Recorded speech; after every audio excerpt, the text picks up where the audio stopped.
Hello, everybody, and welcome back to Creation Myths, where we expose bad creationist arguments for the bad creationist arguments that they are.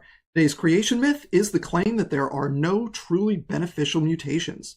Is this true? No, it is not. A bit of background here. When we say a novel beneficial trait, we mean a trait that confers a fitness advantage and is new in the organism that experiences it. There are a bunch of different mechanisms that allow an organism to acquire a new beneficial trait. It can be something as simple as a point mutation. One base changes to another, and you get a new beneficial trait. It could also be a gene duplication and neo-functionalization. That's when you have one gene, it duplicates, and then one of them changes and acquires a new function. You can also have exaptation, which is when a structure or feature does one thing, and then it acquires the ability to do a different thing. So for example, feathers were originally for thermoregulation, and then through exaptation, they came to be used for flight. You can also have frame shift mutations. This is where the reading frame of a gene changes. We see an example of this in the mitochondrial genome. And then, of course, there's horizontal gene transfer, where genetic information moves horizontally from individual to individual, rather than from vertically from parent to offspring. Lots of new traits are associated with horizontal gene transfer. For example, it is a common feature associated with endosymbiosis. This is not an exhaustive list of the mechanisms associated with the acquisition of novel beneficial traits, but it's a pretty decent list to get us started. The creationist argument here is that all beneficial or novel traits and or functions are due to a loss of function, a loss of information, or some other loss within the genome. There are a number of different forms of this argument. The version that I've laid out here is the strongest form of this argument. There are weaker forms of it that say, well, most new traits are associated with a loss, or most new traits are not associated with anything new, or they have a cost, or whatever. But I'm making the strongest form of the argument here, and lest creationists cry straw man, let me show you some examples of creationists making this exact argument. By the way, I will link to the videos that I took these screen captures from in the description, so you can find the full videos there if you want. So here's one. All point mutations that have been studied on the molecular level turn out to reduce the genetic information and not increase it. Not one mutation has been observed that adds a little information to the genome. Mutations only observed to decrease genetic information, can be beneficial in a specific environment. Mutations lead to decrease in overall fitness of organism. One more, because it's crystal clear, beneficial mutations do not exist. Beneficial outcomes of mutations in specific environments do exist. Mutations only alter current genetic information, never observed to add genetic information. And I'll note that those last two are from Dr. Georgia Purdom, who has a PhD. She is a geneticist, she knows better, and she's just lying when she says stuff like that. This particular creationist claim is trivially easy to refute. All we need are some examples of mutations that are beneficial, that don't have a downside, and that add some kind of function or information without a corresponding loss of function or information. And that's really easy to find. I'm going to give you two examples of such a mutation. The first is HIV1 group M VPU.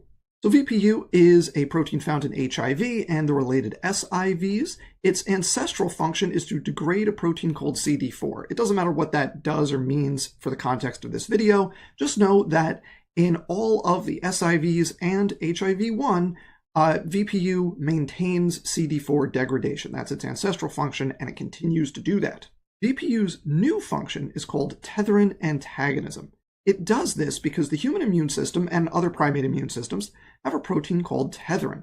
Now, the various SIVs use different proteins to deal with tethering, but HIV1 group M uses VPU to do it, and it does it through a completely new mechanism, which you can see on the right here. There are at least 4 specific amino acid interactions between VPU and tethering that are required, so you need 4 new mutations at least in order for this interaction to occur.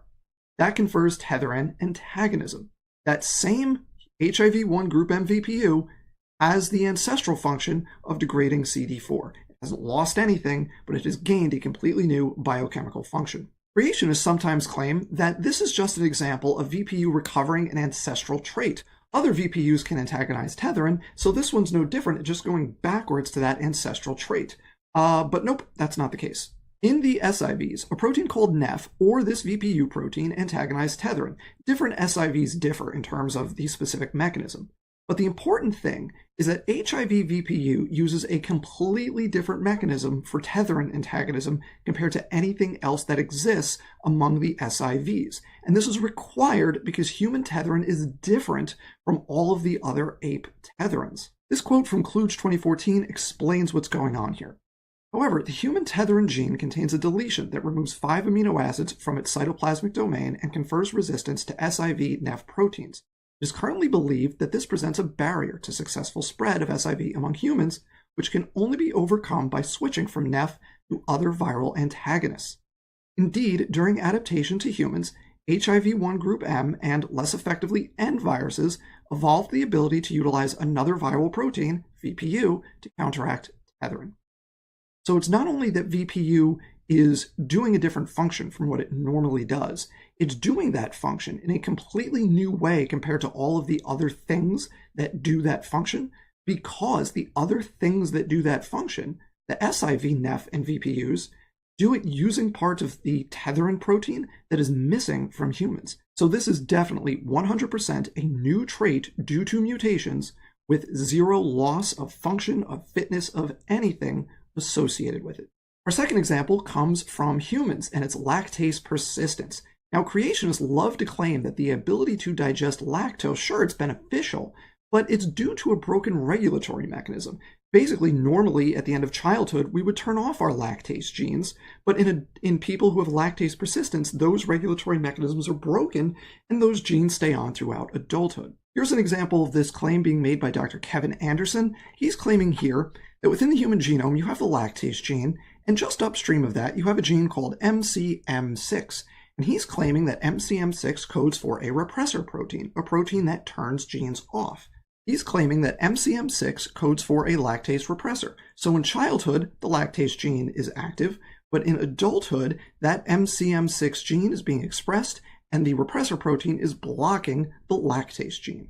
But in the case of lactase persistence, there's a mutation that inactivates MCM6, disabling the ability to repress lactase, and therefore that gene stays active throughout adulthood. Now, this is completely wrong. This is just not true. MCM6 does not code for a repressor. It codes for a helicase subunit, and helicase is an enzyme that's involved in DNA replication. The MCM6 gene has nothing to do with lactase repression. And I will say that this is not a secret. You know how I learned that MCM6 has nothing to do with lactase repression and that it codes for helicase subunit? I Googled it, and the first thing that comes up is like the gene kind of reference page for MCM6 from the Human Genome Project that's on like GenBank or something. And it just tells you straight up what it does. And it doesn't make a repressor, it makes a helicase subunit. The actual mechanism of lactase persistence does not involve any loss of regulation at all. Basically, the way this works is that there is a low-affinity lactase enhancer within the MCM6 gene. This is a site, an enhancer is a site that transcription factors bind to, and when they do so, it increases the expression of the associated gene. So within that MCM6 gene upstream, you have an enhancer, and when transcription factors bind to it, it increases the expression of the nearby lactase gene. Now, this is a low-affinity enhancer. It doesn't very efficiently attract those transcription factors. When you're young, that's not a problem because your other metabolic pathways are not all that active. So there's no competition for those transcription factors with other genes. So during childhood, you get lots of lactase expression. Now, typically in adulthood, as other metabolic pathways come online, you have stiff competition for transcription factors with those other genes, so they end up being expressed a lot, but this low-affinity lactase enhancer loses out, so you don't have lactase expression as an adult.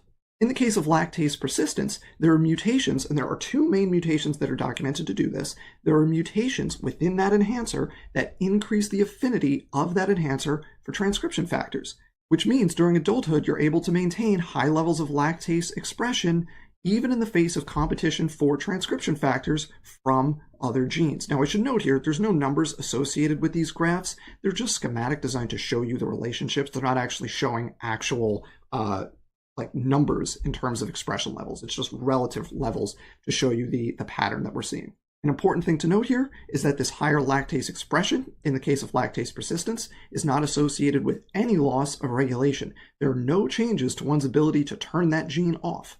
All you're doing is increasing the affinity of an enhancer, which increases its ability to compete for transcription factors with other genes. There's no broken regulatory mechanism involved in that trait. So to summarize, creationists claim that there are no truly beneficial mutations, that all beneficial changes must involve a loss of function, regulation, information, something. This is completely false. We have known examples of mutations that confer novel beneficial traits with no such loss. So, the creationists claim that there are no truly beneficial mutations? That is a myth.